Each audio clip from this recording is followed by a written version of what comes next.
It's very sad to start a brand new month, the month of October, with so many people died. Huwag natin kalimutan po ang mga kaibigan natin, mga kapatid natin, mga relatives natin who are now mourning dyan po sa probinsya ng Cebu. I woke up this morning, early in the morning, and only to find out that something very big happened dyan po sa Pilipinas, particularly dyan po sa Cebu. Philippines, mayroon tayong Luzon, Visayas, and Mindanao. Ang Visayas po, nandyan po ang probinsya ng Cebu.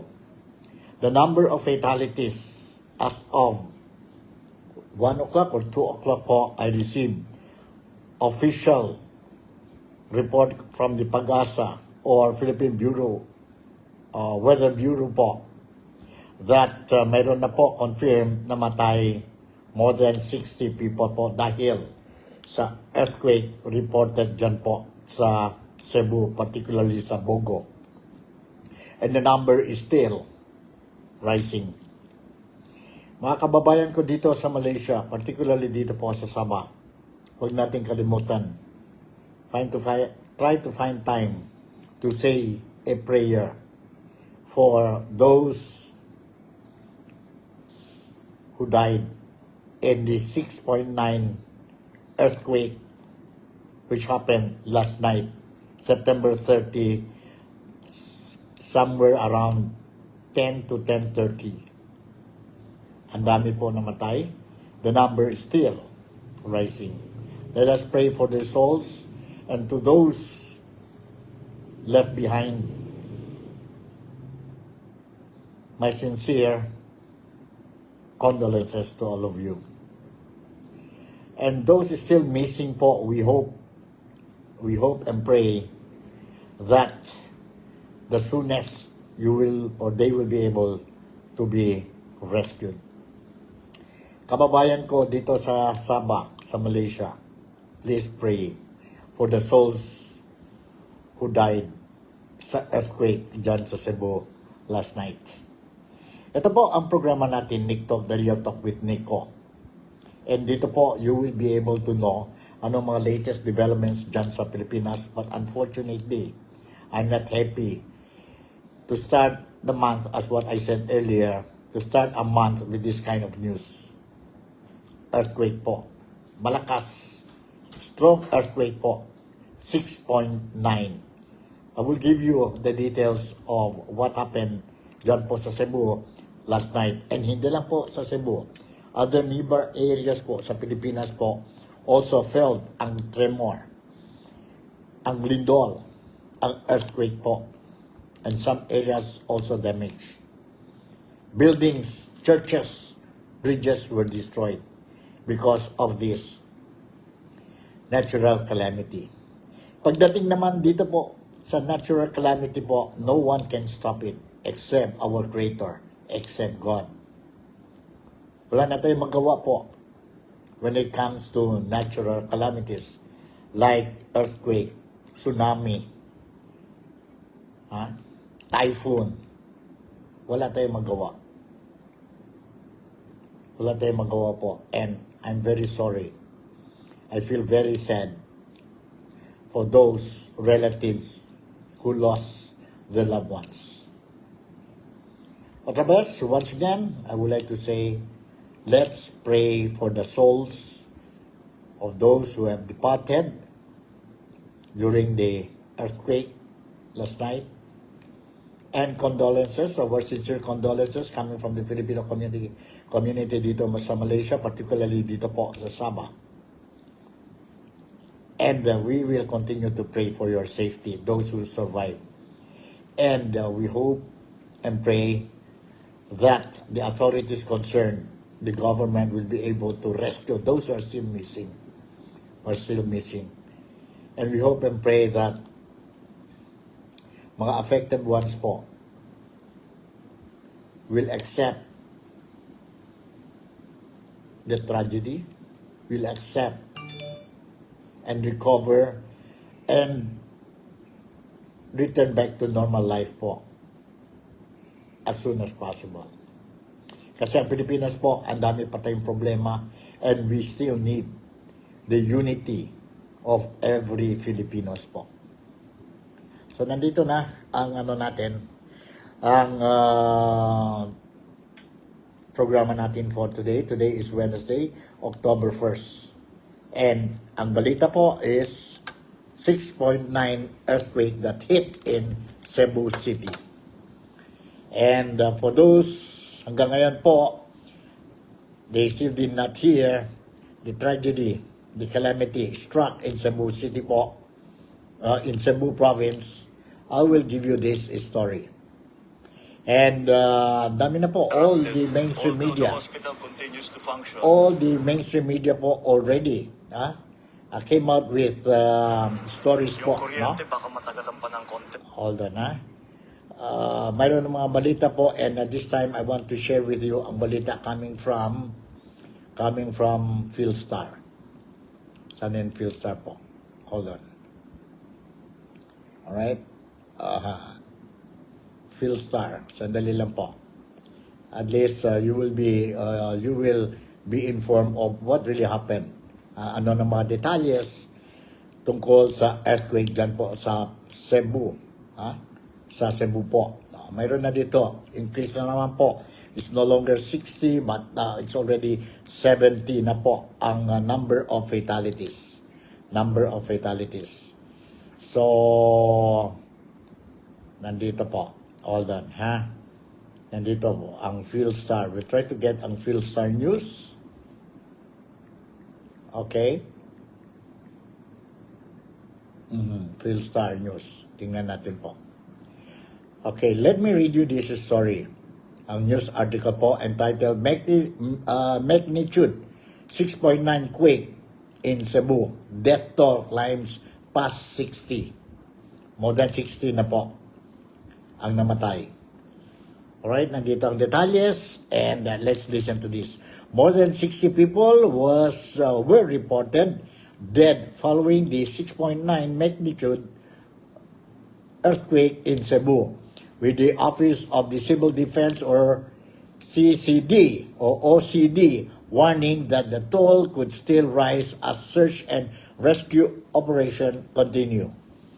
At a press briefing today, this morning po, October 1, OCD Officer in Charge, Assistant Secretary Bernard Rafaelito Alejandro IV said the death toll from the deadly quake had climbed to as high as more than 60, with many of the fatalities reported from a hospital in Bogo City. He said the country remains in the golden hour of the earthquake's aftermath, a critical period when swift response can still save lives. With red alert status raised and full staffing deployed, authorities have prioritized search and rescue operations as many remain trapped beneath the rubble of collapsed buildings. Cebu Governor Pam Baricuarto earlier confirmed that most of the casualties were from Bogo, the area close to the quake's epicenter, where roughly 90,000 people reside. As of 9:30 a.m., the Joint Operations Center of Bogo City, led by Baricuarto, reported 53 deaths and 154 injuries, which include 30 in Bogo, 10 in Medellin, 11 in San Remigio, and 1 each in Sogod and Tabuelan. Authorities are still assessing the extent of the destruction, but the National Disaster Risk Reduction and Management Council earlier reported damage to at least 22 structures, 6 roads, and bridges. Several homes, establishments, and even churches were reduced to ruins due to the earthquake. Po. Yun po. Now, when it struck last night, around 10 something po, no? Ang authorities, weather bureau natin po immediately monitored ang situation ng tubig sa dagat natin po. So they issued an early warning of tsunami. But as they were observing the situation, ang sea level natin po, sea level natin po dyan sa area, around 1 o'clock or 2 o'clock, they dismissed already the threat of a tsunami. Threat of tsunami po. Wala na po. So mabuti lang po, no? Despite malakas talaga ang tremor, walang tsunami. Kung may tsunami pa po, siguro mas marami pa po ang damages po, no? We will, ang mga tao doon po will suffer more damages and who knows, more fatalities. More fatalities po. Anyway, sige lang, let me share you a report, a video report po about the earthquake, 6.9 magnitude ito po, earthquake po, dyan sa probinsya ng Cebu.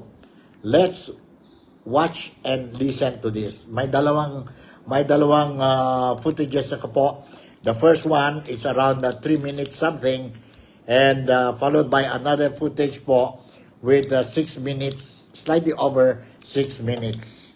I think kailangan din po, you have to watch itong video clips po of what really happened or what happened dyan po sa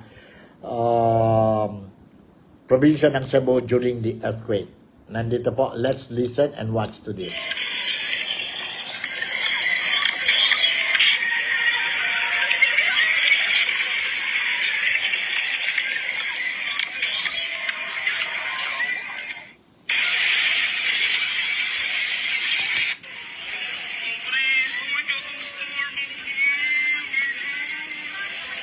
A strong earthquake struck off the coast of Cebu late this evening, triggering fear, damage, and loss across the region.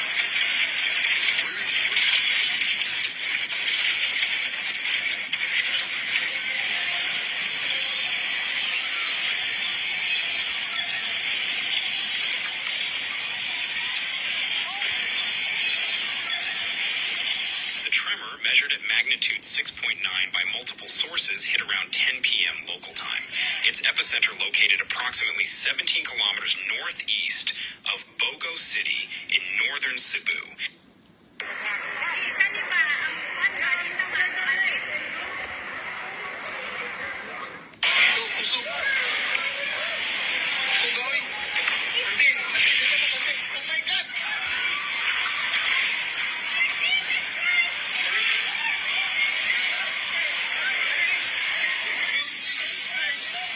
The quake's shallow depth significantly amplified its impact in nearby areas.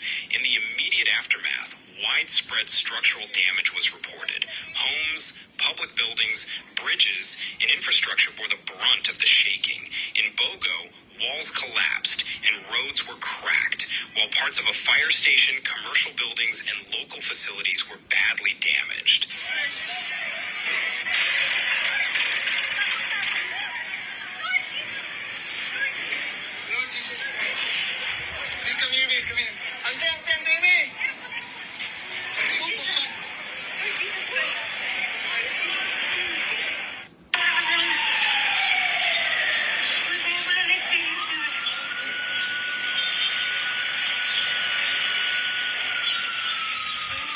In the town of San Remigio, a sports complex collapsed during a basketball game, causing multiple fatalities.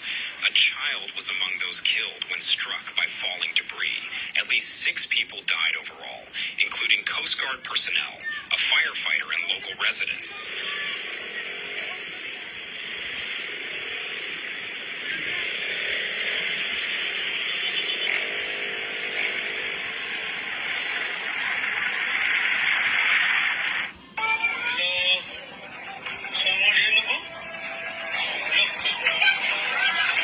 Many more suffered injuries, and some remained trapped under rubble. Power outages swept large parts of the area. The local water supply system was disrupted by the quake, prompting urgent calls for clean water, food, and medical aid. Relax, relax, relax, relax, relax. Oh my God. Relax, relax. Relax.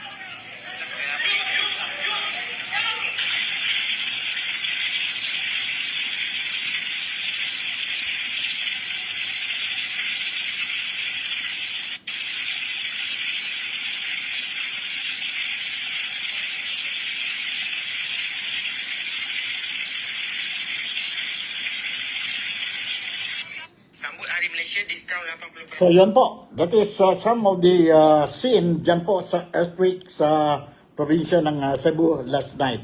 Mahirap po. I feel very sad to see this kind of, you know, scene.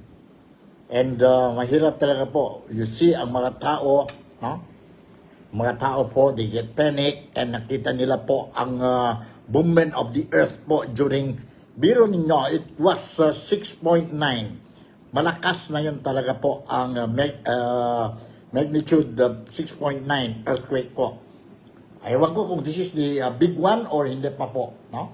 Because we have been talking, the Philippine government, the Philippine authorities has been talking and preparing for a big one. They call it the big one po that might struck dyan po sa Pilipinas. But it struck dito po sa probinsya ng Cebu. Now, let me share you another video clips po, no? Video clip about ang mga scenes dyan po sa Cebu last night. Ito po. Let's watch again. Emergency teams have been dispatched to affected areas to assist with search, rescue, medical evacuation, and the retrieval of missing persons. In some mountain villages, heavy equipment may be required to clear debris and reach remote communities. A tsunami warning was initially issued for Cebu and surrounding provinces, but this alert has since been lifted after no significant sea anomalies were detected.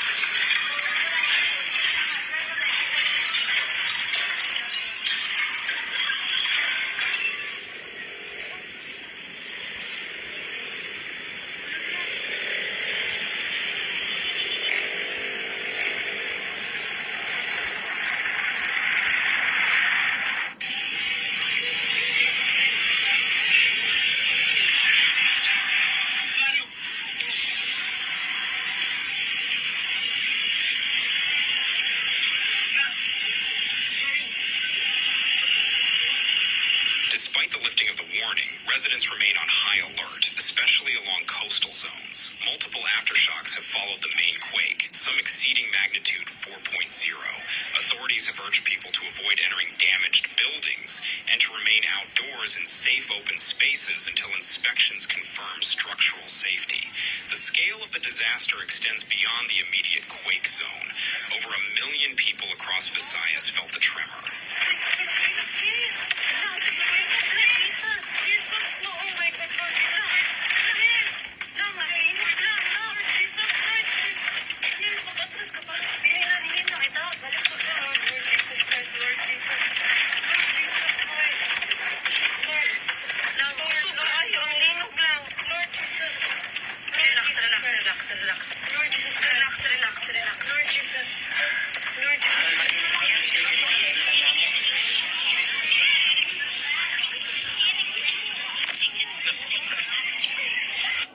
In some areas, instrumental intensities reached levels strong enough to cause structural damage, dislodge objects, crack walls, and shatter windows.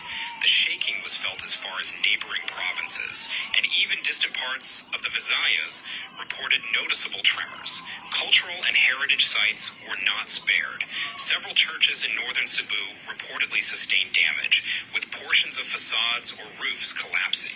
Some bridges, municipal offices, and public squares also suffered serious damage.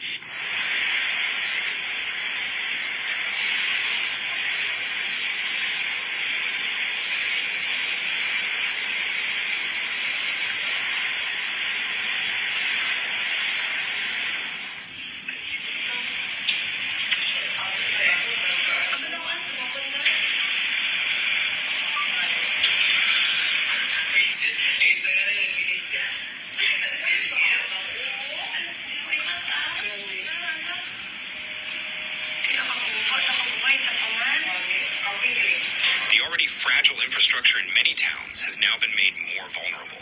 Local government units have suspended classes, government work, and other activities in cities and towns across Cebu, including Lapu-Lapu, Talisay, Mandaue, Minglania, Consolacion, and others, to allow for structural inspections and emergency response operations.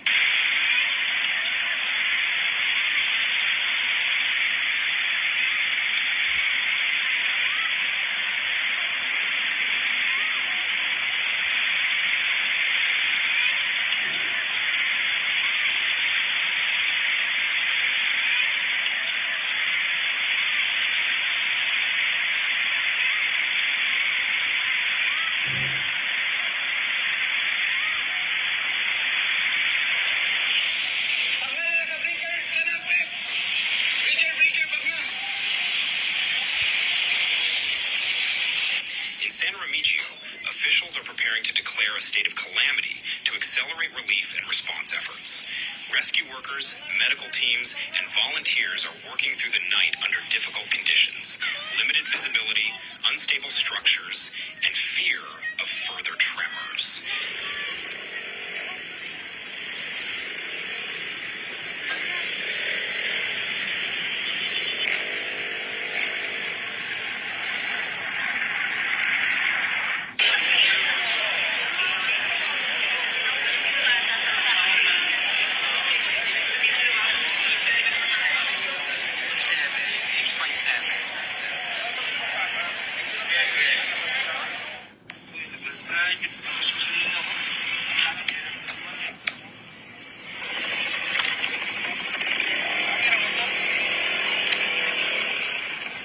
Dayang gitani.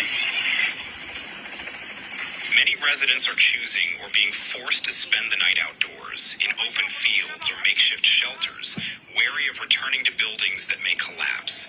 Relief goods, food, water, medicine, blankets are being mobilized to displaced communities. In some, the earthquake has left a trail of devastation across northern Cebu. The death toll is expected to rise as rescue operations reach more areas.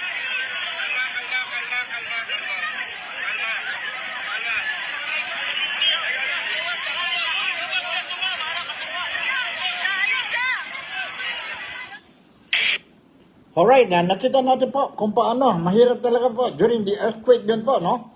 Ang some of the footages you saw already, and you know, ang mga bridges was moving, ang bahay nila po, mga chandeliers, nakita natin po how strong was the earthquake. 6.9 yon, no? Hindi biro yon, 6.9, hindi biro yan po. So that is exactly what happened dyan po sa Pilipinas.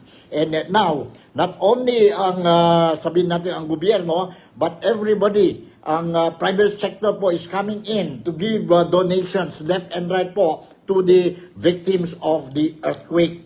No? That is a very good sign ang ano natin pagka we care for each other po, and that is a very good po, and hope it will continue. For ang mga kababayan ko dito po sa Malaysia, malayo tayo sa Pilipinas, no? Malayo tayo sa Pilipinas, or malayo tayo dyan po sa Cebu. First thing first po, magdasal tayo po para sa kanila. Let us pray and ask God to help ang mga victims ng ano. And then from there, make sure you contact your relatives po. Those are coming from, who hails from Cebu. Ha? Try to check ang conditions ng mga relatives ninyo po. And in the event something happened to them po, wala na tayong magawa. That is natural calamity. I was made to understand po, based on the news announced dyan po, or delivered dyan po sa Pilipinas po, left and right na po, no? Especially dyan sa province of Cebu, sa Visayas po. Now, goods are coming in already po, no? Goods are coming in, authorities are coming in to extend the necessary assistance to the earthquake victims po. I was made to understand na concern din po ang presidente natin, si President Bongbong Marcos, and he already issued a directive to all government agencies concerned to immediately find ways and means on how to extend assistance to the earthquake victims and to continue on rescue operation. Yun po talaga ang importante po because 100% mayroon pa yon mga biktima po na sa loob ng mga debris. So sana buhay pa sila po. We will be able to rescue them or they will be able to rescue them po. To rescue them. And of course, ang mga tao dyan po, do not just simply go back to the, sabi natin sa mga bahay ninyo po ngayon. Because let the authorities concerned, mga engineers natin po sa Department of Public Works and Highways, let them come in and assess ang bahay ninyo po. Assess ang mga buildings kung safe ba or hindi. Kung hindi safe po, now, do not allow the public to go in. Itong mga malls natin, mga government offices natin, mga multiple purpose hall natin, even mga barangay halls na affected sa earthquake po, there must be a total assessment, safety assessment po sa mga buildings natin po. Because whether you like it or not, immediately after ang yun talaga 6.9 magnitude struck sa lugar na yan po, no? Dami pa po. In fact, there were reported more than 75 aftershocks. Remember po, aftershock could be malapit sa 6.9. In fact, one figure below, no? Kung ang magnitude is 6.9, then pwede din po mag-aftershock mga 5.9, no? Or 4 point something. So, kung damage na po, no? Ang building sa first stroke ng earthquake, 6.9, and then mayroon na naman aftershock, mga 5 point something or 4 point something, there is a possibility na maano ito po ang structure. It will give way. It will give way po. Kaya nga, it's not safe for the people to go in sa mga sabihin natin buildings dyan po sa Visayas, dyan po sa Cebu. Sa Cebu po, especially sa Bogo City and nearby areas. Even ang mga nakita natin sa footage po, mayroon na church, iglesia po, no? Nakita natin po na it was damaged. So, hindi lang basta-basta yan po. Do not allow first ang mga tao, mga faithfuls to go inside the church and do their obligations to our Creator po. Safety first. Safety first. And hindi lang po sa Pilipinas. Hindi lang po sa Pilipinas last night suffer the same fate po ang mga Indonesians po. It was reported the entire 24 hours yesterday po hanggang today, no? Series of earthquake also struck dyan sa Indonesia. And that earthquake po was even felt hanggang sa Bali. Hanggang sa Bali po.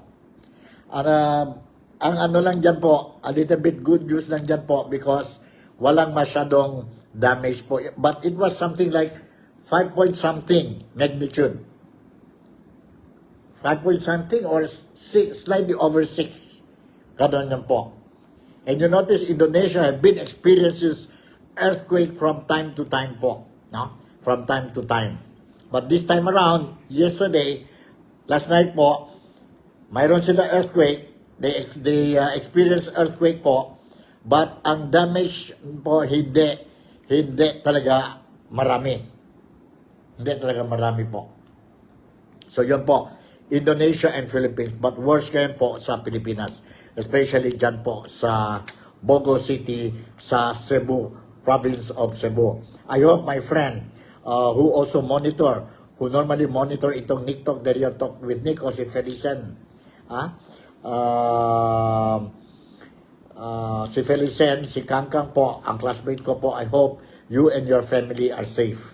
Are safe po, no? And lahat na po, mga Cebuanas po, no? And kung namatay or part ng fatalities ang mga relatives ninyo. Once again, me and my family, and of course, on behalf of the Filipino communities dito sa Malaysia, particularly dito po sa Sabah, we would like to extend our sincere condolences to all of you. To all of you po. And those who survive, we hope and pray that you will recover po. Wala na tayong magawa. This is a natural disaster. Natural calamity po. We cannot control it. We cannot control it po. So, yon. Yon po what really happened. While we are busy, the Filipinos are very angry, disappointed of what is happening in our country dahil po itong malaking problema natin ang corruption, graft and corruption, by the 3 billions and trillions po now. Ito po nangyari. And expected na naman po another natural calamity coming in po dyan sa Pilipinas sa Friday. Expected si Typhoon Paulo. Expected to landfall po dyan sa Pilipinas po on Friday afternoon o Friday evening po. Sana po this will not be so strong na to the extent na mayroon na naman fatalities or mas marami naman damages po as a result of the typhoon po. Ingat tayo, and I know our president, our government is very busy in attending po ang mga biktima, like mga biktima natin hindi pa natapos po. They are still recovering. Ang biktima ng Typhoon Nando, ng Typhoon Opong, and nandito na naman ang earthquake. And then ngayon expected na naman tayo si Typhoon Paulo to come to the Philippines. I think Typhoon Paulo will be the 16th typhoon to enter the Philippine area of responsibility this year. Kaya nga, ingat na ingat tayo po. Ingat na ingat tayo po. I don't know what is happening. I don't know if this is something coming from the above, telling us na something must be done. Siguro, ang faith natin, siguro, may mga tao, because I don't want to connect this natural calamity to what is happening dyan po sa Pilipinas ngayon. It will be unfair. Pero kung minsan, you cannot blame if some people will be thinking, baka may intervention po ang Panginoon natin. Ang Panginoon natin po. But I don't want to ano na yan po kasi natural calamity ito po. This is natural calamity. But anyway, some people are thinking other things. Sobra siguro sa disappointed na po sa corruption natin. And then what happened? They lost their loved ones. Nawala silang mga personal properties nila po because of the typhoon and because of this earthquake po. So you cannot blame them if they think that way. Kung ako po, I'm away from that calamity po, I can still feel baka ganun po. What more sa kanila? But anyway, prayers. God is our protector. Remember that. God is our protector. And God's hand will open doors. Let us not lose hope po. God will always be with us for as long as we are with Him. Always. So wag natin kalimutan ang mga prayers natin po. Let us always pray to God. Keep us safe. Hindi lang sa atin, hindi lang sa ating pamilya po, but lahat na po. Lahat ng mga tao sa Pilipinas, lahat ng mga tao sa mundo. Yan po. Kailangan na kailangan niyo po. So, okay, yun po. And let's not forget also ang mga biktima or those who felt the tremor dyan sa Indonesia po. Let us also pray for their safety. For their safety po, no? Lahat ng mga tao dyan po sa Indonesia affected by the earthquake. Series of earthquake ito po yesterday sa Indonesia. Alright?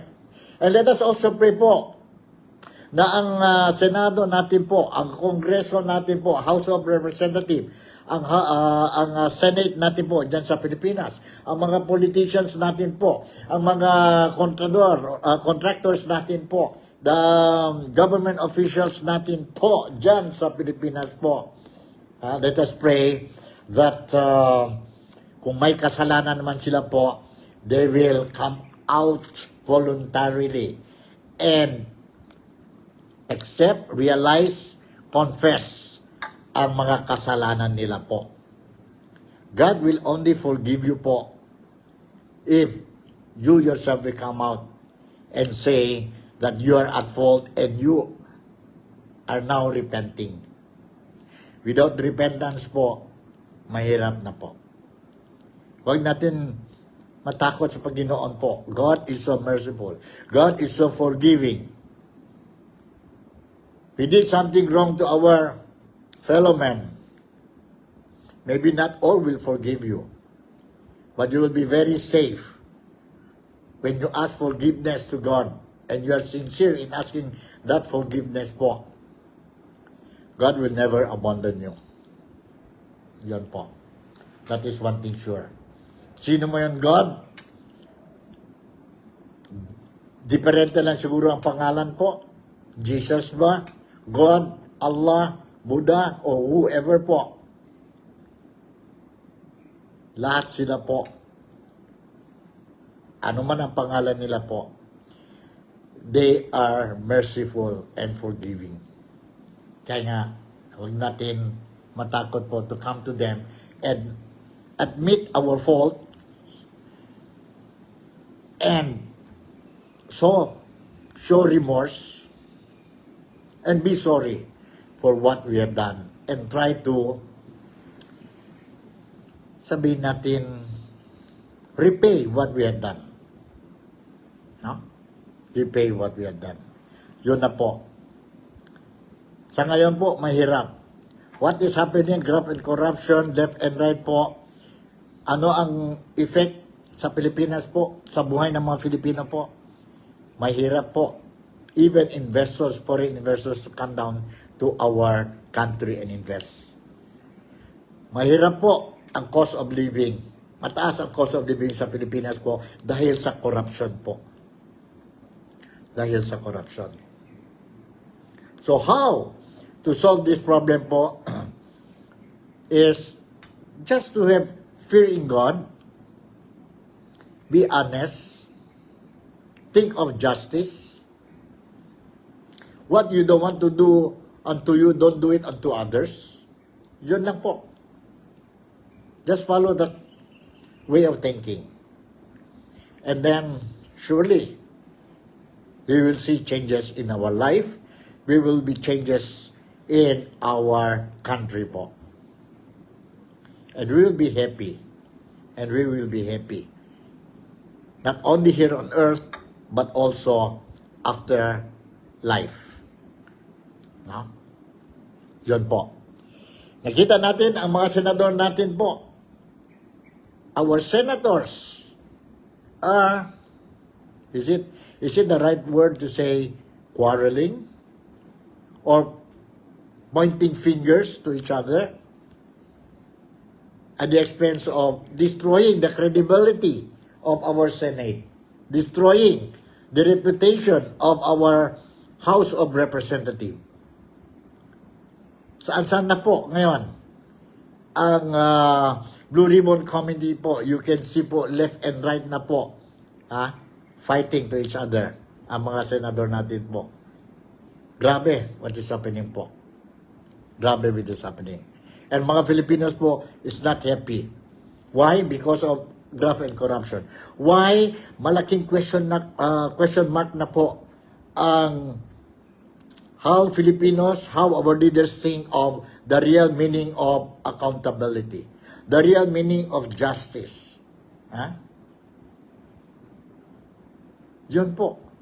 Ito ang problema sa atin ngayon sa Pilipinas.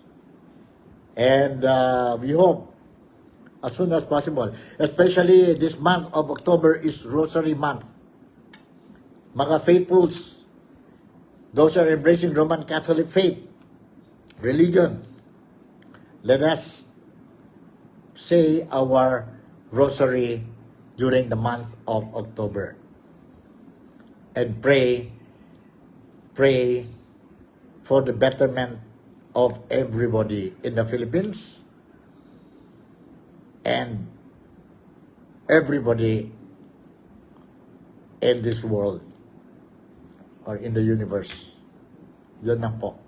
No? Yun lang po. And bago lang, I am still monitoring itong plenary session ng Senate. Today is Wednesday po. And I want to check kung anong mga motions or resolutions that they are going to pass now, especially when it pertains itong earthquake dyan po sa Cebu. Late sila po. They're supposed to start at 3 o'clock. And bago lang, ngayon lang po, they're doing the opening prayer. Don't worry po, whatever mayroon dyan po, I will continue to monitor. Whatever mayroon sila po or they will decide po, I will make sure na kayo, mga followers dito po sa Nick Talk, the Real Talk with Nico po, you will be updated. You will be informed. No? You will be informed. So, yun po ang latest natin dito sa programa natin. Ano pa ito, ha? Alright, let me check first. Let me check. Ano pa? Mayroon pa ba tayong news dito that I'm going to share, that I can share with you? Sana ito, ha? Okay. Sanda po. Where? For a while. Alright.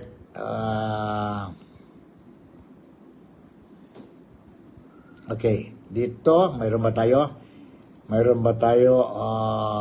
updates. Tingnan muna tayo mga updates.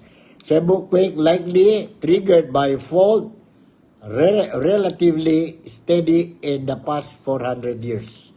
Cebu province declared state of calamity due to power quake. Authorities raced to save trapped residents within crucial 24 hours after Cebu quake. Marcos orders government agencies to mobilize aid for quake-hit Cebu. Ano ito? Alright, let's listen to this. President Ferdinand Bongbong Marcos today, Wednesday, ordered various government agencies to mobilize assistance to the province of Cebu following the magnitude 6.9 earthquake that killed more than 60 people, Malacanang said. In a statement, the president condoled with the victims of the quake and assured the public that government assets were deployed for rescue and relief operations. Okay? In a release, the palace said the Department of Budget and Management, or DBM, already urged government agencies to promptly activate quick response funds.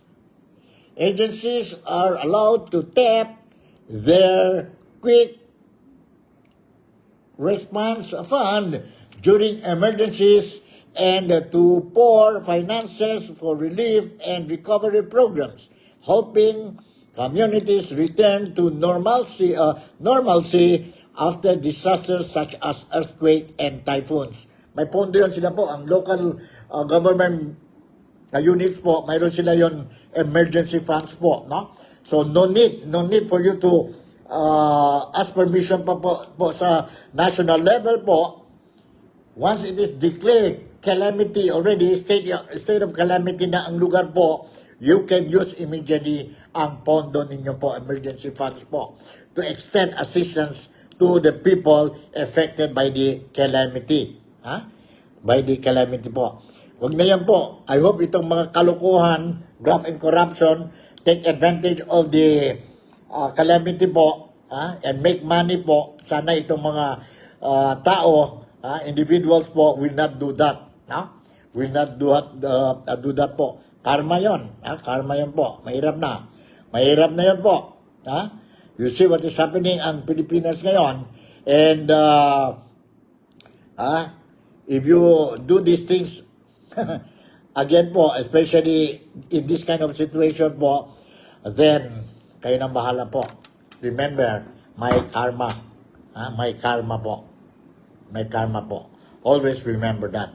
So, hanggang dito na lang siguro muna ang Nick Talk, Dario Talk with Nico, dahil I will continue to monitor ang plenary session natin doon po sa Senado, and I will see kung anong mga motions ba or whatever emergency assistance that they can give to the earthquake victims dyan po sa probinsya ng Cebu. But anyway, whatever developments mayroon po, I'll make sure that you will be, kayo mga Filipinos, dito sa Malaysia, particularly dito po sa Sabah, ang Nick Talk, Dario Talk with Nico po, will inform you immediately. You deserve it po. Kaya nga, nandito ako po sa programa natin. Because I want ang mga kababayan ko dito sa Malaysia, particularly dito po sa Sabah, very specific dito po sa Kota Kinabalu and nearby areas, you will be properly informed. Maybe not all the news, but yun mga importanteng news kagaya itong what happened last night.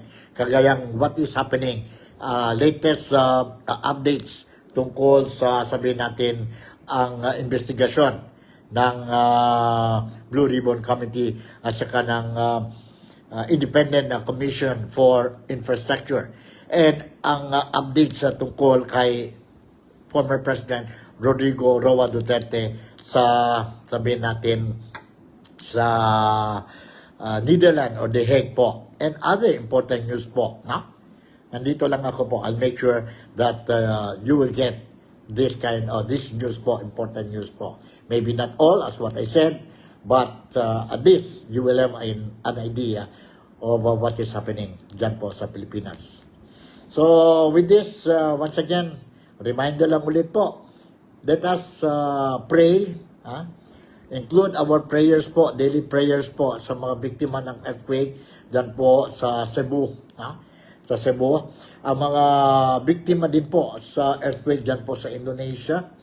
Ang biktima ng mga who still suffering, who still feeling the effect of the typhoons that we experienced last month and this month. Last month and the previous month. Ang typhoon Nando and Typhoon Opong. And sana lang po, let's also pray and ask God na this coming up, this expected typhoon to hit the Philippines on Friday, si Typhoon Paulo will not be that strong po and will not cause malaking damage po and loss of lives sa mga Filipinos o sa bayan natin po. Alright? So with this, once again, Nico Fabian would like to say thank you very much for making me a part of your day today. Malaysia, Sabah, the Philippines, God bless us all. And I'll see you in my next episode. God bless you, and I love you.